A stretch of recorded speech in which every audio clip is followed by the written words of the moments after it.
मिलने का आशीष दे LU6 है ना? नहीं 4 सही माइक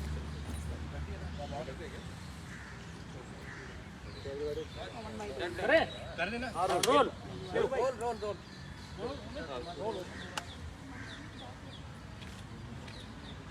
लोकसभा सत्र के दौरान आज दूसरे दिन में आप सबका हृदय से स्वागत करता हूँ। आज मैं गरीब कल्याण के लिए जो मोदी सरकार की योजनाएं हैं उसके बारे में जरूर चर्चा करना चाहता हूँ। देश की राजनीतिक व्यवस्था में गरीब की चर्चा बहुत होती है, लेकिन गरीब कल्याण का जो मॉडल मोदी सरकार ने दिया वो आदर्श मॉडल, और ये बात मैं इस आधार पर कहता हूँ कि इस देश में नेशनल फूड सिक्योरिटी एक्ट बनने के बावजूद भी देश में गरीब आदमी को राशन नहीं पहुँच पाया। PDS सिस्टम में इस बात की गारंटी दी गई कि गरीब आदमी को वहाँ से सस्ता अनाज मिलेगा, लेकिन चाहे पत्रकार जगत के लोग हों या जनप्रतिनिधि हों, हमेशा से PDS पर उंगलियां उठती रही। जब ये योजना शुरू हुई थी तब वो 4 राज्यों में थी। मैं मोदी सरकार की अगर सफलता है गरीब कल्याण के लिए मानता हूँ तो मैं पहली सफलता मानता हूँ कि ये योजना आज 36 राज्यों में लागू है, और इसमें 2 प्रकार की योजना है। एक है OWS और दूसरी है प्रधानमंत्री गरीब कल्याण अन्न योजना। जब हम एक योजना में एक परिवार को यूनिट मानते हैं तो 35 किलो, चाहे उसमें संख्या 2 की हो चाहे 4 की हो, हम एक मुश्त 35 किलो अनाज उस परिवार को देते हैं। और गरीब कल्याण योजना में, अन्य योजना में प्रत्येक व्यक्ति को 5 किलो राशन की दृष्टि से उसको सस्ते दाम पर अनाज देने की बात की।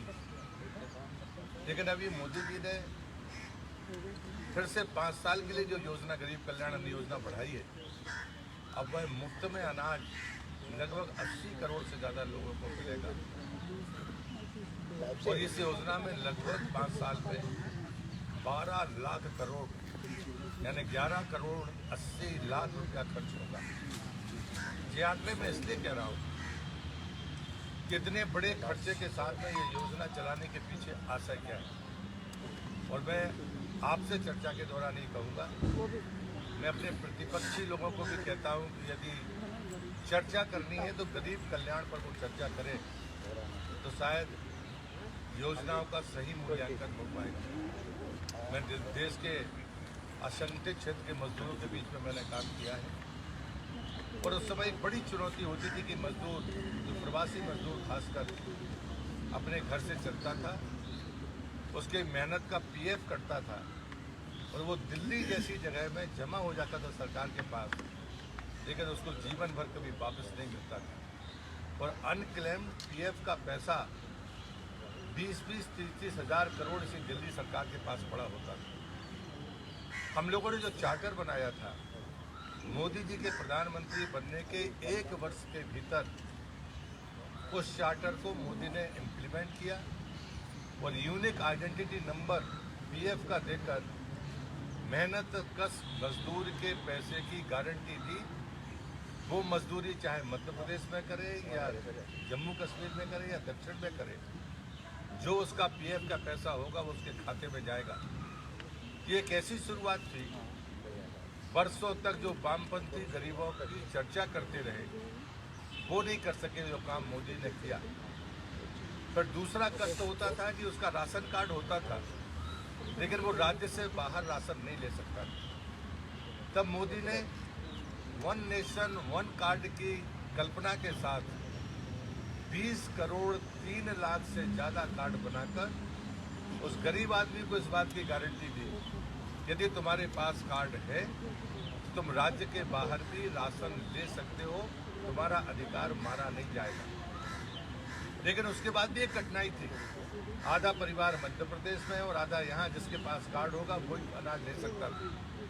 तो उसके बाद में उन्होंने उसको डिजिटलाइज किया अब अगर आधा परिवार मध्य प्रदेश में है तो वो अपना अंगूठा लगाकर अपना राशन ले सकता है, बचे हुए लोग जहाँ पर हैं वो वहाँ पर राशन ले सकते हैं। तो चौथी बात मुझे लगती है कार्यप्रणाली की, कि अक्सर राशन की क्वालिटी पर विवाद होता है, उस पर उंगलियां उठती थी। अब ये विकल्प भारत सरकार ने, मोदी सरकार ने दिया है, यदि राशन की क्वालिटी अच्छी ना हो, राशन देने दुकान वाले का बर्ताव अच्छा ना हो, तो आप नज़दीकी किसी दुकान से भी जाकर राशन ले सकते हैं। और इसका जो परिणाम आया है कि लगभग 5000 दुकानें इसलिए बंद हो गई कि उनका बर्ताव ठीक नहीं था या उनकी क्वालिटी ठीक नहीं थी, तो कोई लेने के लिए वहाँ तैयार नहीं। मुझे लगता है कि ये इम्पैक्ट असेसमेंट है जिस पर हम सबको चर्चा करनी चाहिए। मैं मानता हूँ कि जब कभी गरीब कल्याण की बात हम करते हैं तो हम सिर्फ प्रवासी मजदूर की बात नहीं करते, हम उसको देखते हैं कि जब किसी गरीब परिवार के पास भोजन की गारंटी होगी तो वो अपने मेहनत से कमाए हुए पैसे से अपने बच्चों की ज़िंदगी बेहतर करेगा। वो चाहे शिक्षा के लिए हो, चाहे उसके अन्य ज़रूरतों के लिए हो, उस बचे हुए पैसे का वो उपयोग करेगा। दूसरी बात होती है जो गरीब के लिए सबसे बड़ी चुनौती है, यदि भोजन उसके पास होगा तो मेहनत की कमाई बच्चों के काम आएगी, लेकिन स्वास्थ्य और दुर्घटना ये गरीब आदमी के लिए बड़ी चुनौती रही है। आयुष्मान कार्ड ने उसके स्वास्थ्य की गारंटी दी है और पीएफ के नंबर ने दुर्घटना में उसकी क्षतिपूर्ति की गारंटी दी। ये जो मॉडल है ये मोदी का आदर्श मॉडल है। और तीसरी बात, जब मैं ये बात कहता हूँ कि कोई गरीब आदमी में या गरीब परिवार में महिला ही भोजन की व्यवस्था के लिए जिम्मेदार है भारतीय परंपरा में, और इसलिए अगर आप बहुत बारीकी के साथ देखेंगे तो इतना बेहतरीन साइकिल है जो क्लासिफिकेशन मोदी जी ने किया है कि एक तरफ एक गरीब है जिसके कल्याण की हम चिंता करते हैं, दूसरा है महिला सशक्तिकरण की वो भोजन की चिंता से मुक्त हो और अपने बच्चों की चिंता करे। हम अगर वो मानते हैं कि मजदूर का बेटा मजदूर ना बने बल्कि और बेहतर ज़िंदगी जिए, तो वो अपने मेहनत की कमाई से उसके भविष्य को सुधार सकता है। लेकिन अन्न के भंडार अगर भरे होंगे तभी सरकार मुफ्त में अनाज दे सकती है, और उसी का परिणाम है कि आज देश का अन्नदाता वो सम्मान भी प्राप्त कर रहा है। जो देश के भंडारों को भर रहा है उसको उचित कीमत मिल रही है। हमारे अनाज के भंडार भरे होंगे तब जाकर हम गरीब कल्याण अन्न योजना जैसी योजनाओं को चला पाएंगे। और इसलिए मुझे लगता है ये पूरा साइकिल है, चाहे वो मजदूर हो या चाहे वो मातृशक्ति हो, चाहे नौजवान हो और चाहे वो किसान हो, ये एक ऐसा साइकिल है जो गरीब कल्याण की पूरा करने की गारंटी देता है, और यही मोदी की गारंटी है। और इसलिए मैं इस अवसर पर इतना ही कहूँगा कि जो लोग आलोचना भर में विश्वास करते हैं और नकारात्मक राजनीति करते हैं, मैं उनको चुनौती देता हूँ कि एजेंडा अगर तय करना है देश के गरीब के लिए, आपके गरीब की बातें आश्वासन थी और मोदी की गरीब कल्याण की योजना है, उसकी गारंटी है।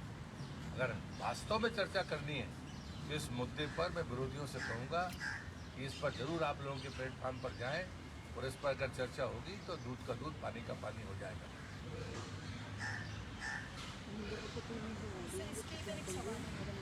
इंडिया गठबंधन की बैठक में नीतीश कुमार और ममता बनर्जी शामिल नहीं। मुझे लगता है आज इसलिए छोड़ दीजिए, अगर गरीब कल्याण पर कोई बातचीत हो तो मैं जरूर जवाब दूंगा। तो सर, ये जो गरीब कल्याण की आप बात कर रहे हैं, तो आप 2024 के लिए एजेंडा अपना तय कर रहे हैं कि क्या आपके मुख्य मुद्दे रहेंगे?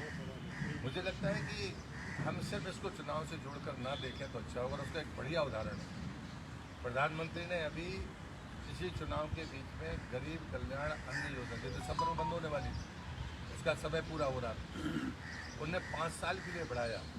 अगर हम वोट की चिंता करते तो 1 साल के लिए बढ़ाते। ये बहुत महत्वपूर्ण बात है कि अगर गरीब कल्याण की हमें चिंता नहीं होती, वोट की चिंता होती, तो हम 1 साल के लिए बढ़ाते, हम 5 साल के लिए नहीं बढ़ाते। एक नंबर और हम सबको ध्यान में रखना चाहिए कि वन नेशन वन कार्ड की जो संख्या है वो 20 करोड़ 3 लाख से ज़्यादा है, जिसमें मध्य प्रदेश में 1 करोड़ 59 लाख हैं।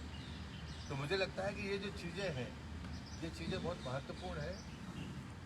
सर 3 राज्यों के जो चुनाव भारतीय जनता पार्टी ने जीते उसमें ये जो प्रो पुअर स्कीम्स हैं, कहीं जो स्कीम है सेंट्रल गवर्नमेंट, उनका एक मेजर जो है पार्ट था उनको जिताने में भारतीय जनता पार्टी को, जो प्रधानमंत्री की गुड गवर्नेंस गारंटी और जो स्कीम्स हैं। लेकिन इस जीत के बाद फिर से सवाल उठ रहे हैं, दिग्विजय सिंह ईवीएम पे सवाल उठा रहे हैं, जीत को वो एक तरह से डाइजेस्ट नहीं कर पा रहे हैं। वो कह रहे हैं कि ईवीएम जो है वो चेंज होनी चाहिए, बदलनी चाहिए, तो फिर से ईवीएम का बहाना हो गया है। उनसे मुझे कहना मेरा यही है कि शायद उम्र ज़्यादा है तो पढ़ना लिखना बंद कर दिया है, तो गरीब कल्याण पर चर्चा करेंगे तो उनको बहुत सारी चीज़ें समझ में आएंगी कि जब आप एक योजना चलाते हैं तो उसमें गरीब कैसे लाभान्वित होता है, मातृशक्ति को क्या लाभ मिलता है। फिर उनको हमें बताना पड़ेगा कि साहब गरीब के पास में शौचालय भी पहुंचा है, गरीब के पास में पानी भी पहुंचा है, गरीब के पास गैस भी पहुंची है, गरीब के पास प्रधानमंत्री आवास भी पहुंचा है, और गरीब के और खास करके मातृशक्ति के पास जो वो लालीपाप देते थे उसका अच्छा आरक्षण उन्होंने किया है। तो ईवीएम की बजाय वो गरीब कल्याण पर चर्चा करें। जो मैंने आपसे कहा है कि कोई विरोधी को अगर बहुत भ्रम है तो मुझे लगता है योजना के इम्पैक्ट पर अगर वो सोचेंगे तो उनका दिमाग ठीक हो जाएगा, ऐसा मेरा विश्वास है। धन्यवाद जय सर, बहुत धन्यवाद।